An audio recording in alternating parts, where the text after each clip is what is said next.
Je m'appelle Zongo Ousmane, je suis du Burkina Faso. Je suis le représentant des startups de nouvelles technologies dans mon pays, au Burkina Faso. Il faut dire que avant de connaître le projet Elatom, je faisais la promotion de beaucoup de projets dans mon pays. Et quand j'ai découvert le projet Electroatom, du coup, j'ai cherché à comprendre le projet.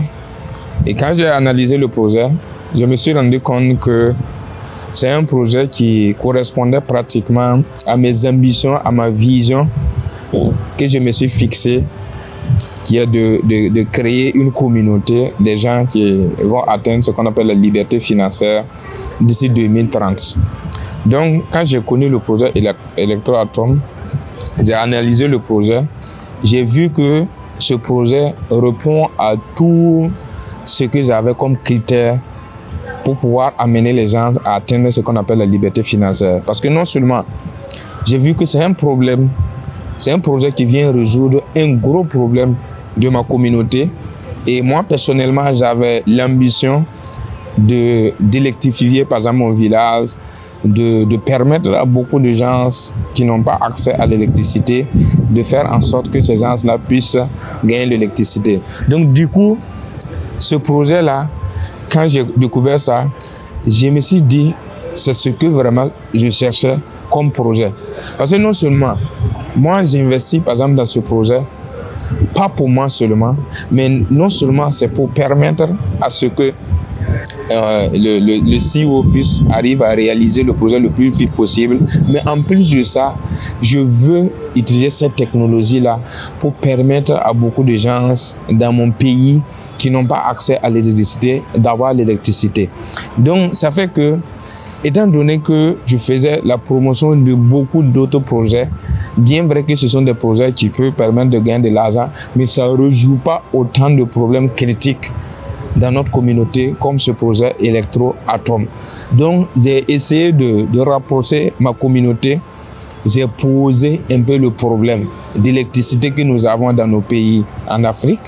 Et j'ai fait comprendre aux gens que ce projet mérite que nous tous, on se lève pour se battre, pour soutenir le fondateur. Parce que je peux dire que ce projet-là, c'est pas pour les Russes, ce projet, c'est pas pour le fondateur, mais ce projet-là, c'est comme si Dieu a fait en sorte que ce projet-là, le CEO découvre ce projet pour venir nous aider, pour venir résoudre des problèmes que nous avons.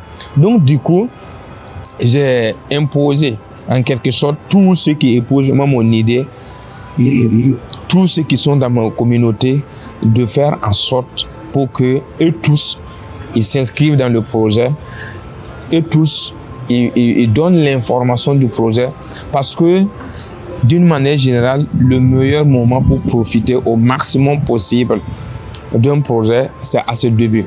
Au début, à partir du moment qu'on a l'expérience, on a compris l'idée du projet, on ne doit pas se poser beaucoup de questions encore. Donc, moi, j'ai commencé à faire des présentations avant même qu'on commence à faire des présentations proprement dites dans le projet. Les autres présentations que moi je faisais, à chaque fois, je donnais l'information déjà de ce projet-là à ma communauté.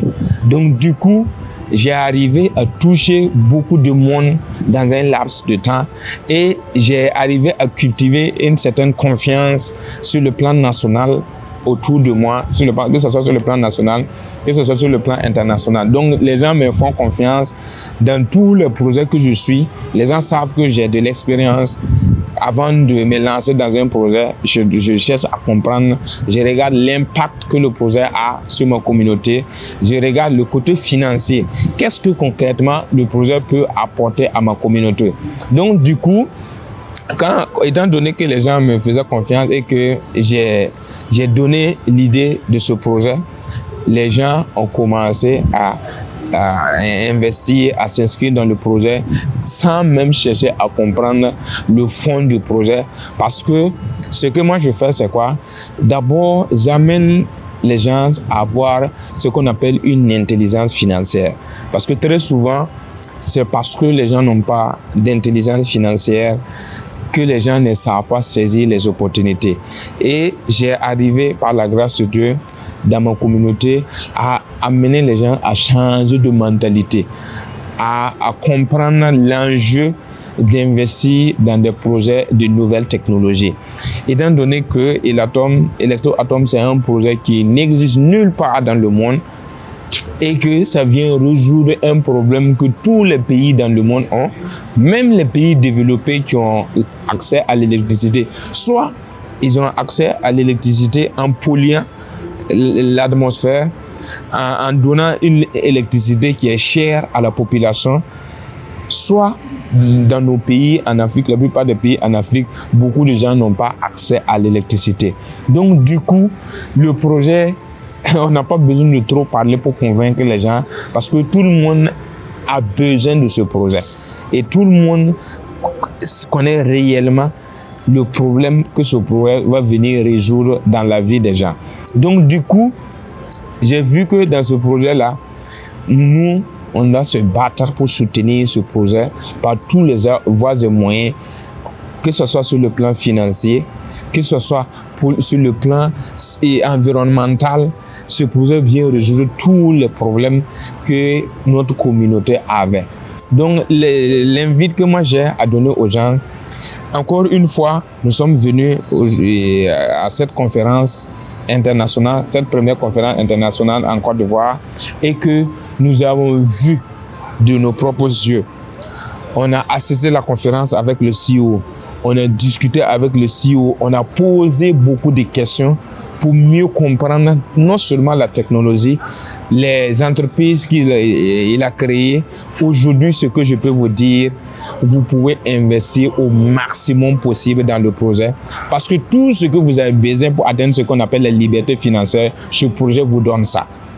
Vous aurez les finances et à cause de vous, nous allons pouvoir ensemble résoudre un problème crucial que nos populations ont aujourd'hui. Donc, je vous invite à ne plus douter de ce projet. On a fait le lancement de la première centrale et vous aurez l'occasion, on va faire des conférences pour vous expliquer davantage, pour vous montrer, vous donner les informations que nous avons eues lors de cette première conférence. Vous allez voir les images. La salle était pleine, on avait des autorités dans la salle. C'est pour vous dire que vous imaginez un projet qui vient de lancer, qui n'a même pas encore de brevets. On arrive à attirer tout ce monde-là. C'est parce que tout le monde a vu dans ce projet un miracle, un don de Dieu pour venir sauver l'Afrique, pour venir sauver nos communautés. Donc j'invite tout le monde, que vous soyez étudiants, élèves, travailleurs, non seulement, même si vous n'avez pas les moyens pour investir, vous pouvez faire en sorte que passer l'information à ceux qui ont les moyens pour qu'ils puissent découvrir ce projet et investir. Ceux qui ont les moyens, n'hésitez pas à investir pour soutenir le projet. Donc l'appel que j'ai, c'est vraiment inviter tout le monde, tous ceux qui vont nous suivre, tous ceux qui vont écouter cette interview, que nous, on vous rassure que ce projet, vous n'avez même plus besoin d'avoir peur. Parce que ce projet répond à tous les besoins, tous les critères pour vous permettre d'atteindre vos objectifs à court terme et à long terme. Donc, j'invite tout le monde à se donner main dans la main pour la réussite de ce projet. Parce que ce projet, ce n'est pas pour les Russes. Ce projet, c'est pour nous, les Africains. Ce projet, c'est pour les Burkinabés, les Ivoiriens, les Maliens, les Nigériens. Tous ceux qui sont en Afrique, là, ils doivent soutenir ce projet parce que ce projet va résoudre plus de problèmes en Afrique qu'en Europe. Donc, je vous invite vraiment à passer à l'action. Tous ceux qui vont nous écouter, nous suivre. Actuellement, les parts sont moins chères. Même avec un peu d'argent, vous pouvez gagner autant de parts. Donc, je vous invite vraiment à passer à l'action pour qu'ensemble, on puisse conduire ce projet à bon terme pour le bonheur de l'Afrique, pour le bonheur de l'humanité, parce que ça va nous permettre de donner de l'électricité moins chère, de l'électricité verte de façon écologique à notre communauté. Merci beaucoup à vous et rendez-vous au sommet. C'était Zongo Ousmane, le représentant national des projets Elatom au Burkina Faso, et je vous donne rendez-vous au sommet. Au revoir.